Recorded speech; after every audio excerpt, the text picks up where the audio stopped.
الحمد والنعمة لك والملك لا شريك لك. ايها الناس، قد ذهبت الاعمار وعن قريب ستفارقون هذه الدار وتنزلون منزلا ليس لكم فيه صاحب ولا جار، وتستبدلون بعد علو القصور وطيب الانهار حفائر قبور، اما روضة من رياض الجنة واما حفرة من حفر النار. فيا فضيحة العاصي الذي لم يتم من المعاصي وينظر الله اليه كلما راح وغدا. احييكم اولا باجمل تحية عاطرة من عند رب العالمين، تحية الامن والامان والسلام، تحية اهل الجنة. دخل رجل على رسول الله فقال للحبيب صلى الله عليه وسلم: عليك السلام يا رسول الله. فقال الحبيب المصطفى: لا تقل عليك السلام، فإن عليك السلام تحية الموتى، ولكن قل السلام عليكم ورحمة الله وبركاته. في المرة الواحدة 30 حسنة، كما اخبر خير خلق الله: اول شافع واول مشفع واول من تنشق عنه الارض يوم القيامة. لذلك يقول الحبيب صلى الله عليه وسلم: لا تدخلوا الجنة حتى تؤمنوا، ولا تؤمنوا حتى تحابوا، اولا ادلكم على شيء اذا فعلتموه تحاببتم، افشوا السلام بينكم، سلام الله عليكم ورحمته. في هذا اليوم العاطر المبارك، تكريما للراحلة الكريمة حرم سعادة المستشار حاكم بيك عبد العزيز، ومواساة منا لعائلتي الوسطى وعائلات البخشوي. أمة الإيمان والإسلام، إن كان التكريم فهو من عند رب العالمين بالاختيار في هذا اليوم العاطر المبارك، يوم تحدث عنه النبي صلى الله عليه وسلم فقال: يومان تعرض فيهما الأعمال على الله، واحب ان يعرض عملي على ربي وانا صائم، يوم الاثنين ويوم الخميس. ونحن في هذا اليوم العاطر المبارك، في هذا اليوم الذي صعدت الروح الطاهرة الراحلة الكريمة التي نقول لها من هذا المكان بإذن الله: ابشري بروح وريحان ورب راضي غير غضبان. مواساة منا للعائلة الكريمة، هذا اليوم فيه 5 احداث من اعظم واجل الاحداث. في هذا اليوم المبارك ولد فيه النبي صلى الله عليه وسلم، وفي يوم الاثنين انزل عليه القرآن، وفي يوم الاثنين هاجر النبي من مكة، وفي يوم الاثنين دخل الحبيب المصطفى المدينة، وفي يوم الاثنين انتقل الى الرفيق الاعلى. أمة الإيمان، على مدار هذا اليوم وهذه الليلة علمين من أعلام التلاوة بجمهورية مصر العربية والعالم الإسلامي والقنوات الفضائية. متواجد معنا فخر وعلم من أعلام التلاوة، أسطورة قرآنية بأدائه المتميز الراقي على مدار أكثر من 20 عام، رحلة عطاء كبيرة عبر إذاعة القرآن الكريم. دائما يطربنا سماع صوته الندي الشجي فضيلة القارئ الإذاعي الكبير الشيخ محمد الخش. كما أيضا معنا قارئ في العشرينيات من العمر، ولكنه أيضا موهبة قرآنية أداء وأحكاما وتلاوة وتجويدا، فضيلة القارئ الشيخ محمد مجدي حسنين. أمة الإيمان، سيشهد هذا البلد الطيب بإذن الله توافد كثيف للقضاة والمستشارين ورجال القانون، كما ايضا لقيادات امنية كثيفة من ابناء وزارة الداخلية. كذلك سيأتي الى هذا المكان توافد كبير من ابناء القوات المسلحة المصرية، الدرع الواقي لهذه الامة، امة الايمان. ما اجمل ان نعيش وان نتعايش مع القرآن الكريم في هذه اللحظات الايمانية. ومواساة منا لسعادة المستشار حاكم بيك عبد العزيز، كذلك العائلة الكريمة سعادة اللواء محمود البخشوانجي، سعادة الرائد مصطفى البخشوانجي، والحاج وحيد الوسطى. استهلال طيب مع صاحب الصوت النبي الشجي، وهبه رب العالمين مزمارا من مزامير آل داود، قارئ متميز وموهبة قرآنية بصوته الندي الشجي. أعيروني آذانا صاغية وقلوبا واعية لنتأدب بأدب القرآن الكريم. خيركم من تعلم القرآن وعلمه. اقرأوا القرآن فإنه يأتي يوم القيامة شفيعا لأصحابه. على مدار هذا اليوم وهذه الليلة المباركة تغطية عاطرة من داخل قصور الضيافة المتنقلة فراشة اولاد جدارة، ادارة الحاج محمد مصطفى جدارة والمعلم احمد مصطفى جدارة. هيا بنا لنستهل هذه اللحظات الايمانية مع القرآن الكريم. حقا ان له لحلاوة وان عليه لطلاوة وان اعلاه لمثمر وان اسفله لمغدق وانه يعلو ولا يعلى عليه. مع الاسطورة القرآنية قارئ الاذاعة والتلفزيون العربي والعالم الاسلامي والقنوات الفضائية، اكثر من 30 دولة حول العالم، فضيلة القارئ الاذاعي الكبير الشيخ محمود محمد الخش، فليتفضل مشكورا منا مأجورا من عند رب العالمين.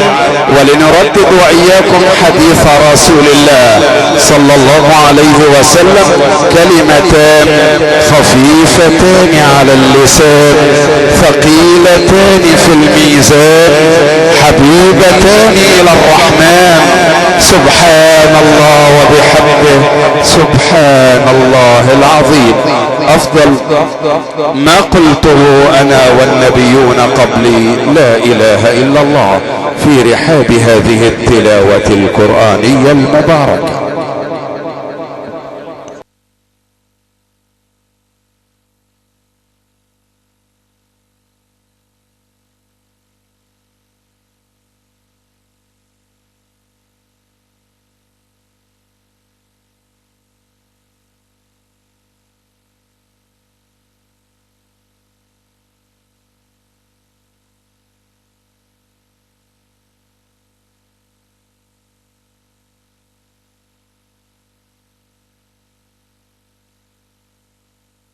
أعوذ بالله من الشيطان الرجيم.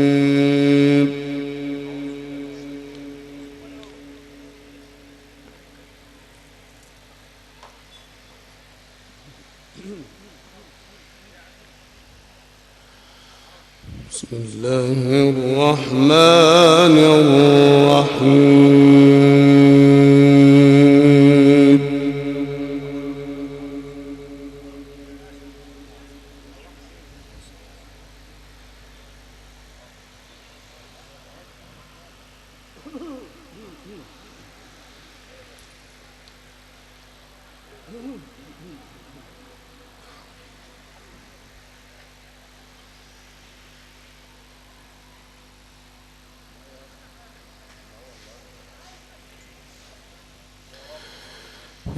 يسألونك عن الأهلة قل هي مواقيت للناس والحج.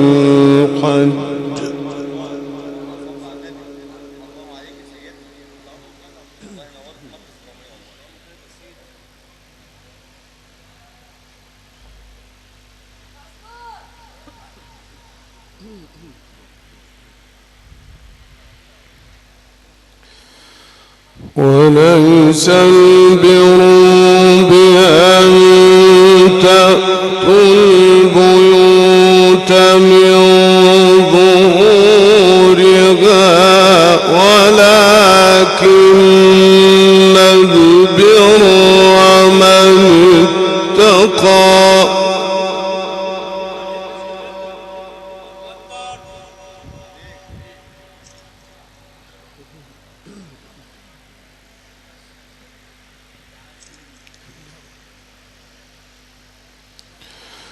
وأتوا البيوت من أبوابها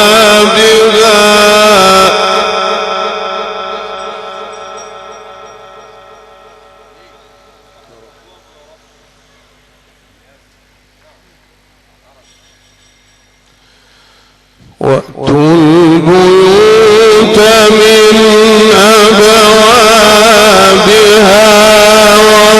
واتقوا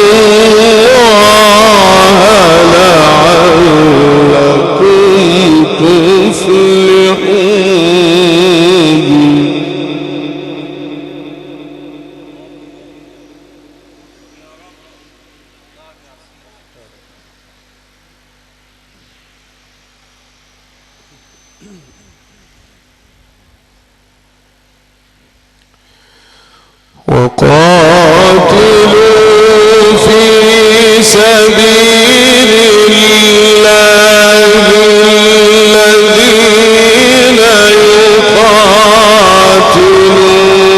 يقاتلونكم ولا تعتدوا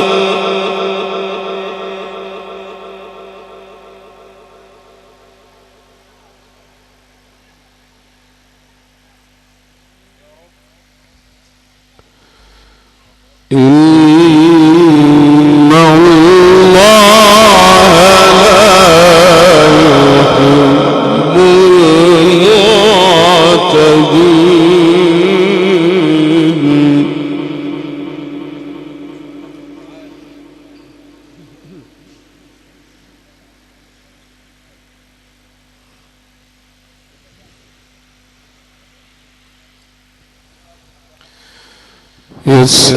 يسألونك عن الأهلة قل هي مواقيت للناس والحج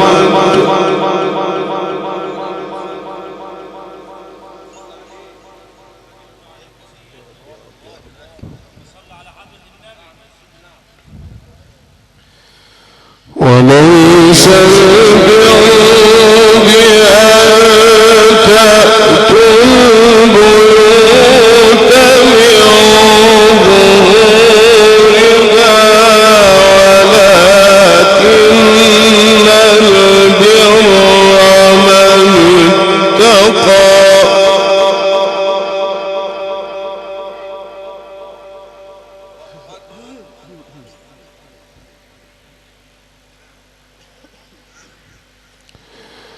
وأتوا البيوت من أبوابها واتقوا الله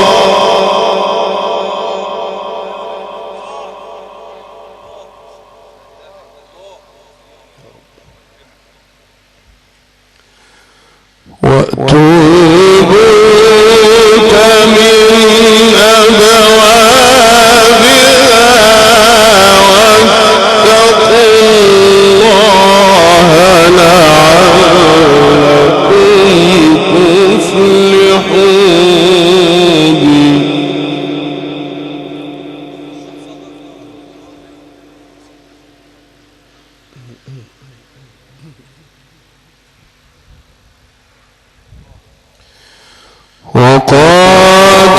وقاتلوا في سبيل الله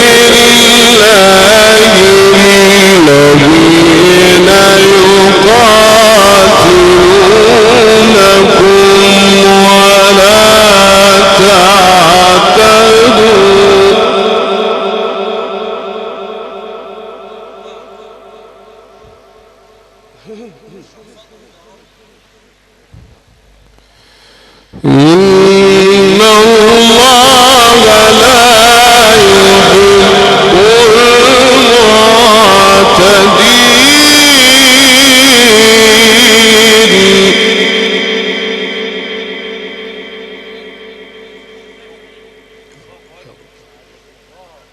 آمين يا رب.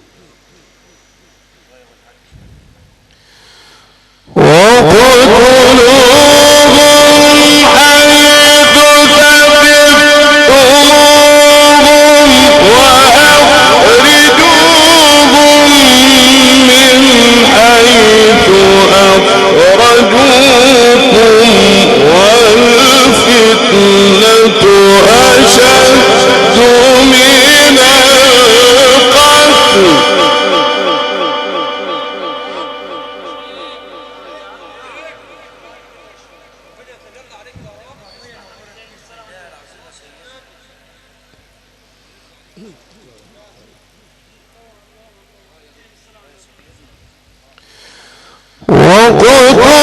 وقتلوهم حيث ثقفتموهم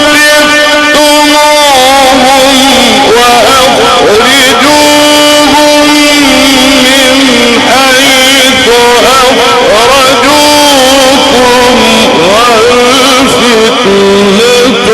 أشد من القتل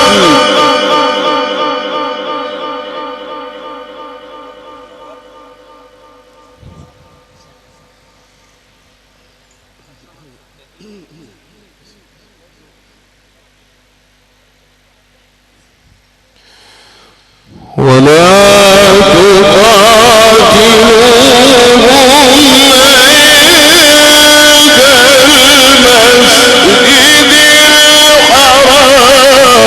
الحرام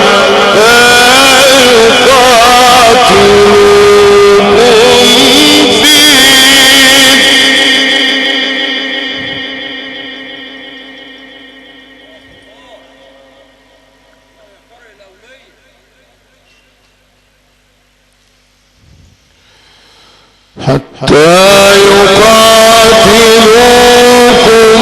فيه فإن قاتلوكم فاقتلوهم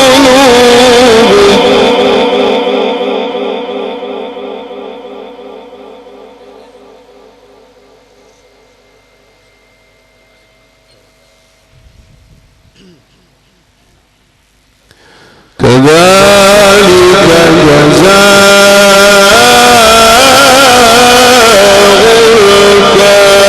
الكافرين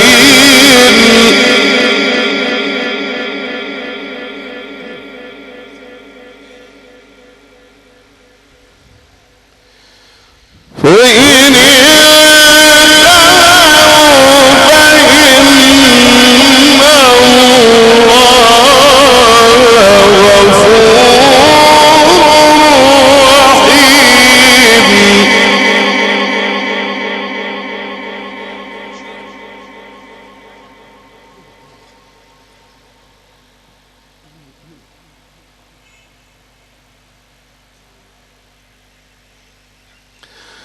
فإن انتهوا فإن الله غفور رحيم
فإن انتهوا فلا عدوان إلا على الظالمين.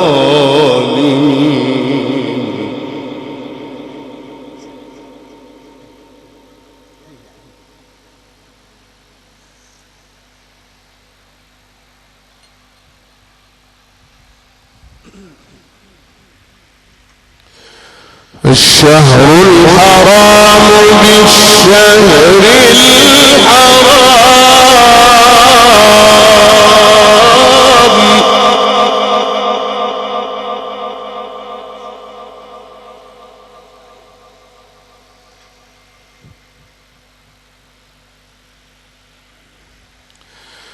الشهر الحرام بالشهر الحرام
واتقوا الله واعلموا أن الله مع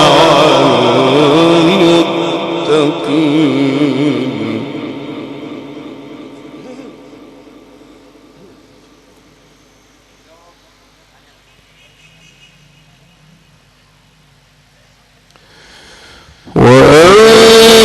وأنفقوا في سبيل الله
فدية من صيام أو صدقة أو نسك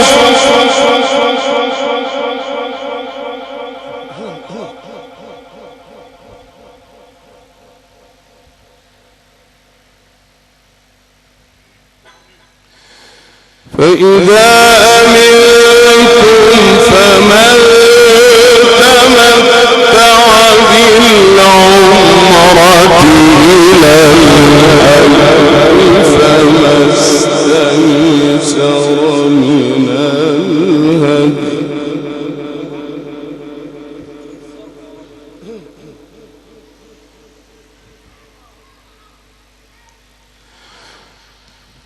فمن لم يجد فصيام 3 أيام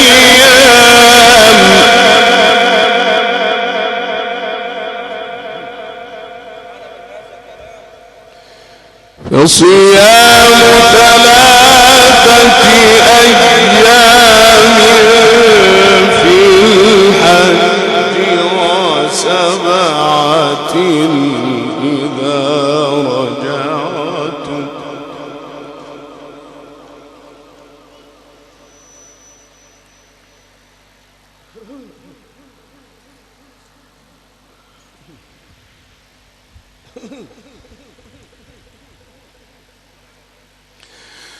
فمن لم يجد فصيام 3 أيام في الحج و7 إذا رجعتم تلك 10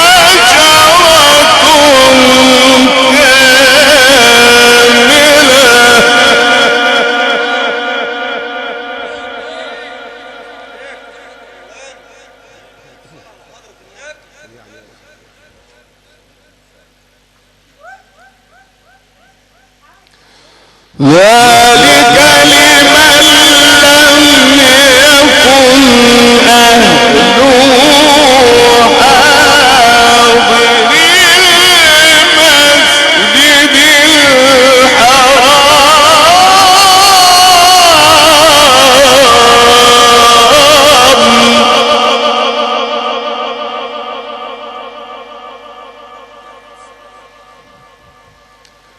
واتقوا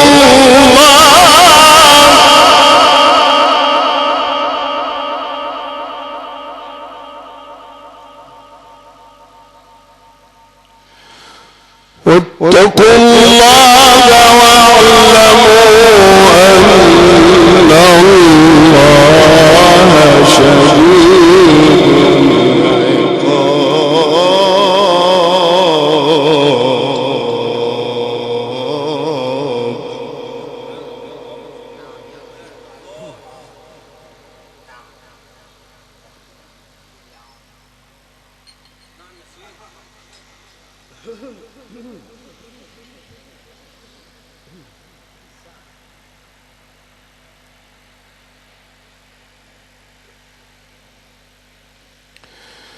العقاب الحج أشهر معلومات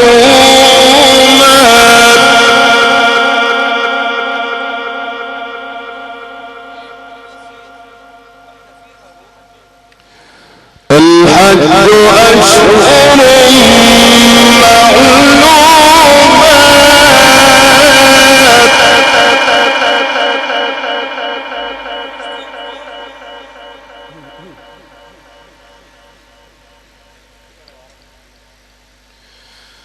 فمن فرض فيهن الحج فلا رفث ولا فسوق ولا جدال في الحج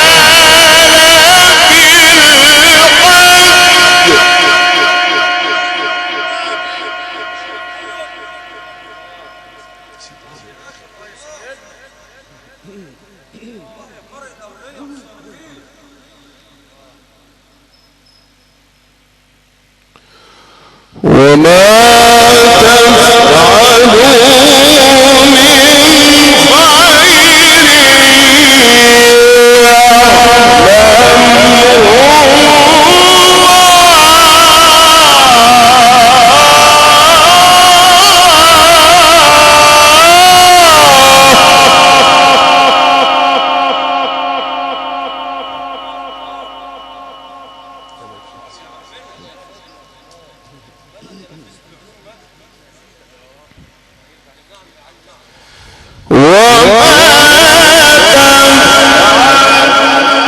من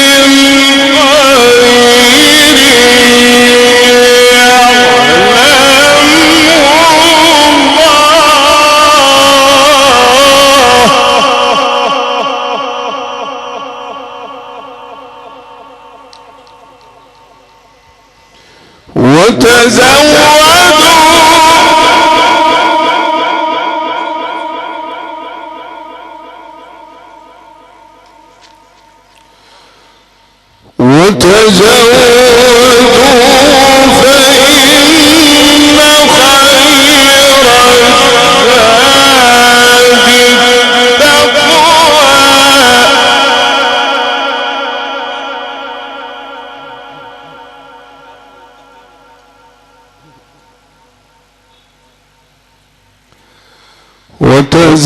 وتزودوا فإن خير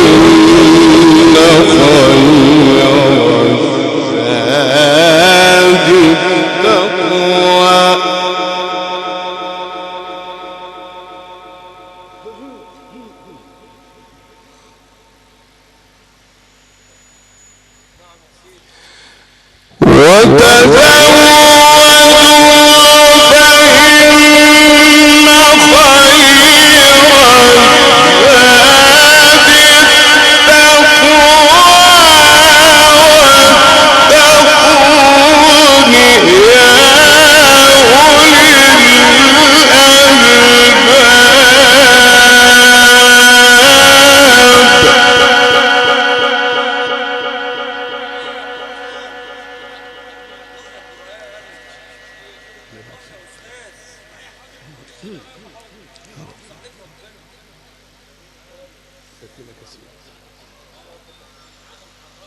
سيادة المستشار الله يخليك.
وتزودوا فإن خير الزاد التقوى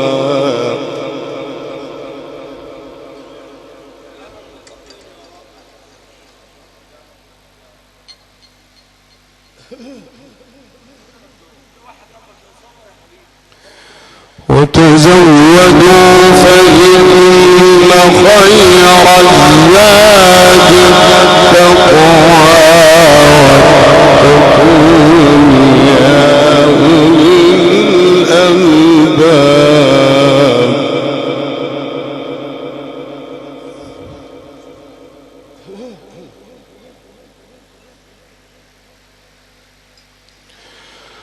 ليس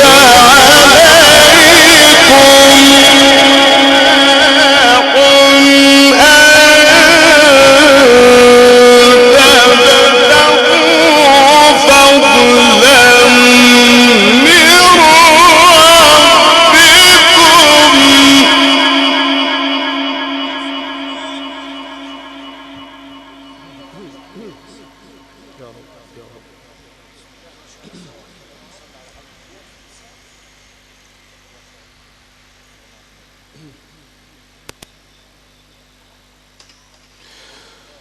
ليس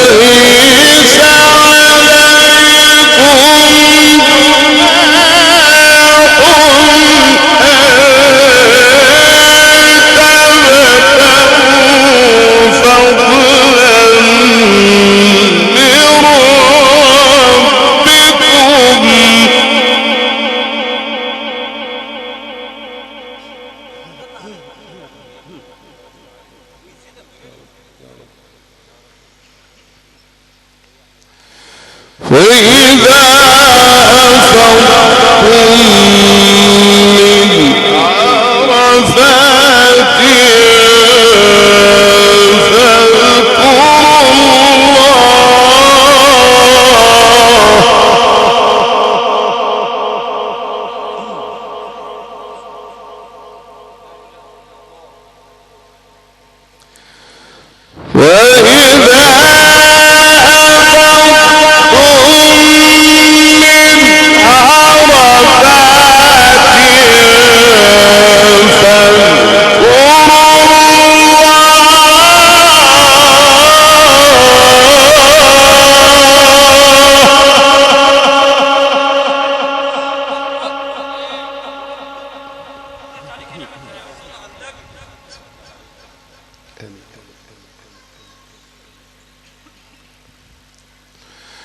فاذكروا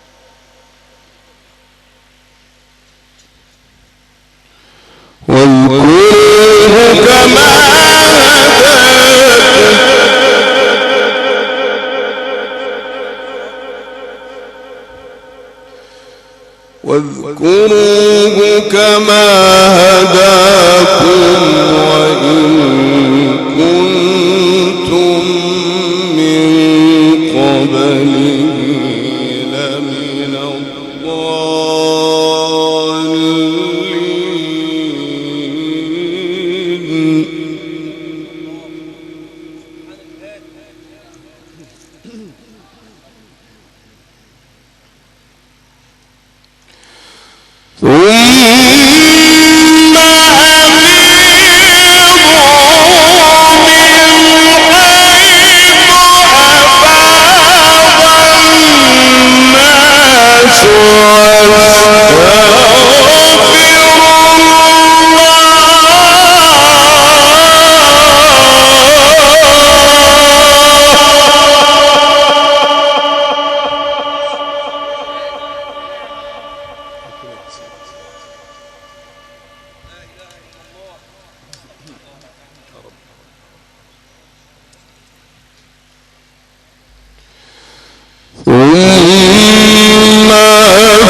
فإذا قضيتم مناسككم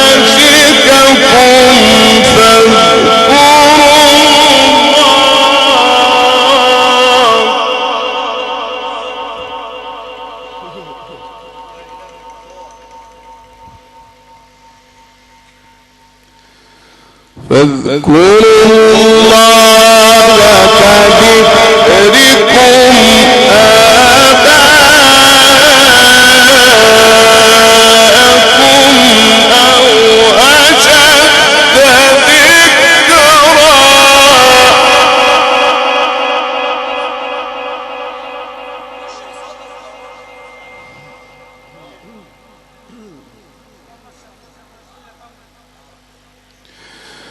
ومن الناس من يقول ربنا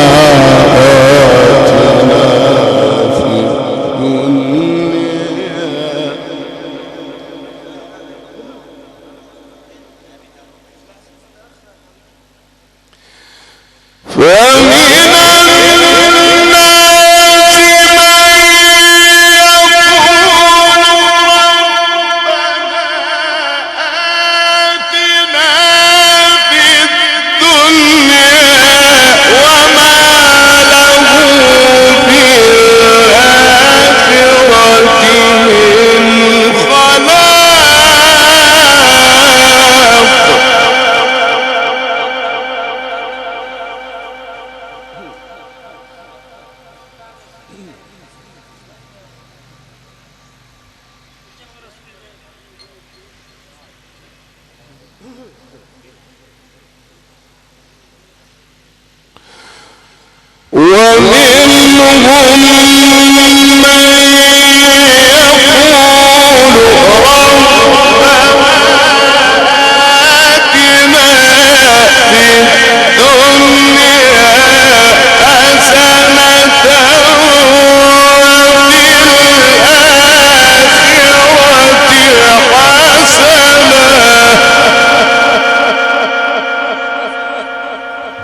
ربنا آتنا في الدنيا حسنة وفي الآخرة حسنة وقنا عذاب النار.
فمن تعجل في يومين فلا إثم عليه ومن تأخر فلا إثم عليه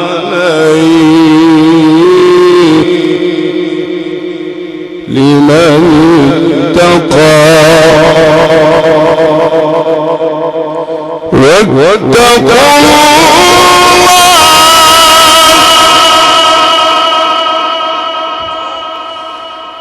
واتقوا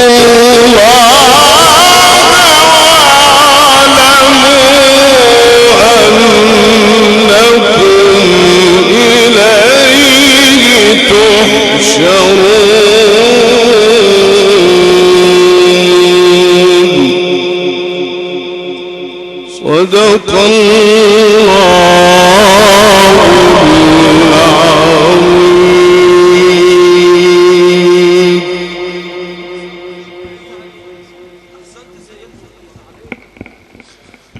إلهي بك أستجير ومن يجير سواك ارحم ضعيفا يحتمي بحماك يا رب قد أذنبت فاغفر زلتي أنت المجيب لكل من ناداك.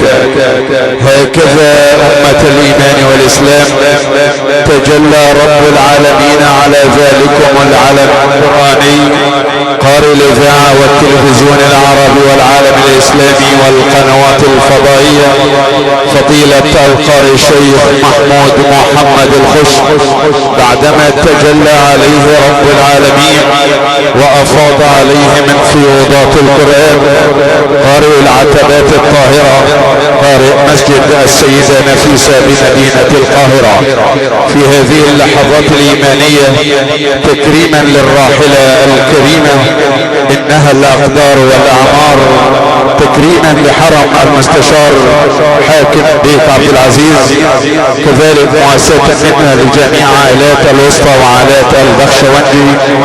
لا شك في هذه اللحظات الإيمانية التوافد الكثيف للقيادات التنفيذية والشعبية ورجال الأعمال كما أيضا لفيف طيب من القضاة والمستشارين قضاء مصر الشامخ برجاله وهم متواجدون في هذه الأجواء العاطرة المباركة تكريما للراحلة الكريمة كما أيضا قيادات تنفيذية من وزارة الداخلية قيادات أمنية كثيفة كما أيضا من أبناء القوات المسلحة المصرية. أمة الإيمان والإسلام ما أجمل هذه اللحظات الإيمانية والتي تنقل على أسماعكم من داخل قصور الضيافة المتنقلة وعبر هذه الأضواء المتلالئة أولاد جدارة إدارة الحاج محمد مصطفى جدارة والمعلم أحمد مصطفى جدارة تغطية عطر عبر كاميرات المهندس محمد النجار. أبخل البخلاء من يسمع اسم النبي ولم يصلي عليه. اللهم صل وسلم وبارك على الهادي البشير والسراج المنير سيد الأولين والآخرين أول شافع وأول مشفع وأول من تنشق عنه الأرض يوم القيامة.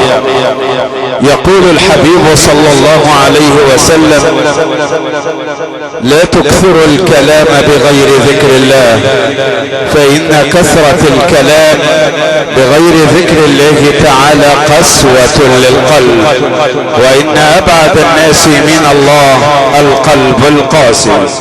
لذلك علينا أن نعلم إذا بكت العيون كان ذلك دليلا على خوفها من الواحد الديان فإذا جمدت العيون فاعلم بأن جمود العين من قسوة القلب، وقسوة القلب من كثرة الذنوب، وكثرة الذنوب من نسيان الموت، ونسيان الموت من طول الأمل، وطول الأمل من شدة الحرص، وشدة الحرص من حب الدنيا، وحب الدنيا رأس كل خطيئة. أمة الإيمان والإسلام، نحن جميعا سنرحل عن هذه الحياة الدنيا. ما في الحياة بقاء، ما في الحياة ثبوت. نبني البيوت وحتما تنهار تلك البيوت، تموت كل البرايا سبحان من لا يموت. لذلك تذكر قضاء أول ليلة من ليالي القبر، عندما يهال عليك التراب وينصرف الأهل والأحبة، ينادي عليك رب العالمين يقول لك يا ابن آدم رجعوا وتركوك وفي التراب دفنوك، ولو ظلوا معك ما نفعوك، ولا يبقى لك إلا أنا، وأنا الحي الذي لا يموت. لذلك كان على عهد رسول الله صلى الله عليه وسلم أبوان كبيران مقعدان، الأب شيخ كبير، والأم امرأة عجوز بلغت من الكبر عتية.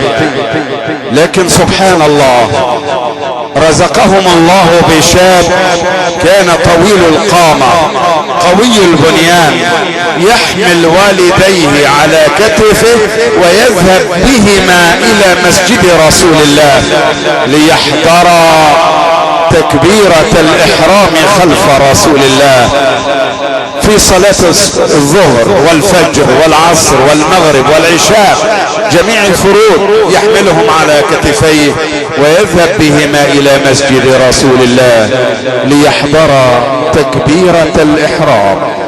وذات يوم بعد صلاة العصر نظر الحبيب المصطفى فلم يجد المقعدين، وكان النبي لماح الذكاء، أين المقعدان؟ قالوا لقد مات ابنهما يا رسول الله. فقال الحبيب المصطفى من الذي مات؟ قالوا لقد مات ابنهما يا رسول الله، الذي لا يشكو مرض ولا يشكو وجع هو الذي مات. قالوا نعم يا رسول الله. فماذا قال الحبيب المصطفى؟ قال والله لو بقي احد لاحد لبقي ابن المقعدين لهما، ولكن لا بقاء ولا خلود الا لواحد، هو الواحد الديان. لمن الملك اليوم؟ لله الواحد القهار.